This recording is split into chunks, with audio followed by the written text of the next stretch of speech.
Meeting. Was down in the EPI chapter in Sarasota. We had some folks, a young lawyer from Ohio, come in, who works for a wealth management group. So, to you small business owners out there, you go, "What the hell is that good? Why does that matter to me?" Well, she started talking about the importance of. So she's not, typical lawyer. She's not paid by the hour. Um, she works with the financial planners for these really wealthy people, to think ahead. So that was a key element. Um, Most accountants and advisors look back because you engage them after the problem occurs. If you engage them before, and that is in keeping with meeting with a business broker years in advance, right? Having that relationship years in advance. Um, she told probably five stories about one, which I think is really which pops up quite a bit, where a really wealthy a widow had inherited a business. She changed the accountant. The accountant owned the business. It was about a $10 million business, and it was a C corp. And the way the stock had gone over to her was in a very it was a specific industry in a very specific way, and she didn't like the accountant. She didn't go into a great deal of detail, so she switched accountant, and the accountant looked at the C corp and said, "Oh, there's double taxation. Let's change this to an S corp." And she did the S corp, and then she got an LOI out of the blue and went to her wealth advisory team, which included the attorney, which included some M&A people. And again, this is a large company and very specific manufacturing, ag-related business up in the Midwest. And the young attorney looked at it and, because she had just come to the firm and said, started asking questions about this switch from C Corp to S Corp. And turns out that the one could have done the $10 million transaction and gotten no taxes because there's a little known element of the tax code, um, that made them exempt from paying capital gains because the accountant she had hired had given her erroneous information, didn't have the skills in concert with, um, their accounting skills from doing bookkeeping. Um, they gave advice that cost that woman millions of dollars that could have gone to family, millions of dollars that could have gone to charity, millions of dollars that could be used in a million other ways other than giving it to the federal government to waste. So that comment about looking forward versus looking backward is so prescient. Um, and that's kind of the concept of the certified exit planners, the CEPAs, as part of Exit Planning Institute. A business broker who's got a CEPA they go through it. Man, it's a tough course. It was 15 hours a day for 7 days for me to get that certification, but it got me to understand the importance of bringing in other professionals who are competent in their lane and everybody working in concert for the end in mind. But once again, we're not in control. Um, so we sat around this lunch table yesterday trying to figure out how to get business owners to think about us. And one of the struggles we've been dealing with in the EPI chapter is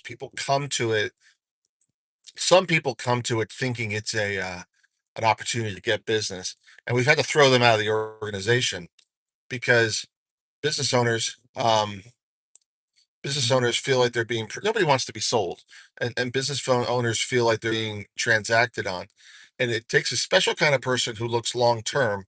um, I got a call from a charity for veterans last night, and they were vetting me to make sure that when I came to the meeting, I wasn't going to be trying to be transactional, i.e., make money off these veterans.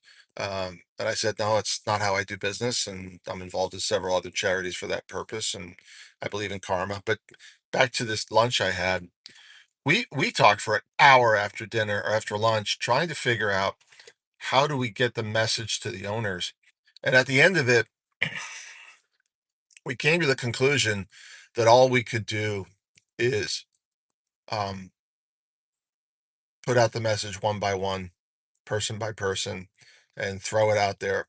aligned so that the bankers are talking to their clients, because very rarely up and downstream is there a circumstance where, and it's usually the very, very wealthy who have a team of people, an accountant, attorney, um, a broker, or an M&A professional.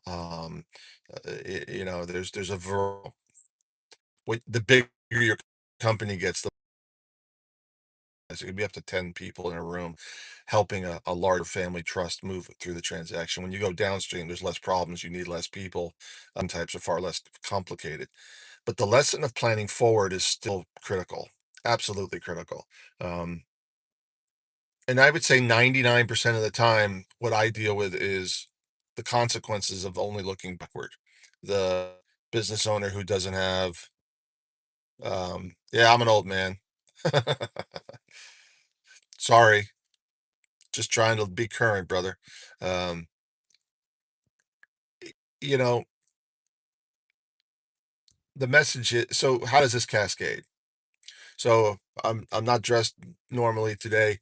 I I had to take my son walked into my office and said, "Hey, I need you to drive me to school. My ride failed."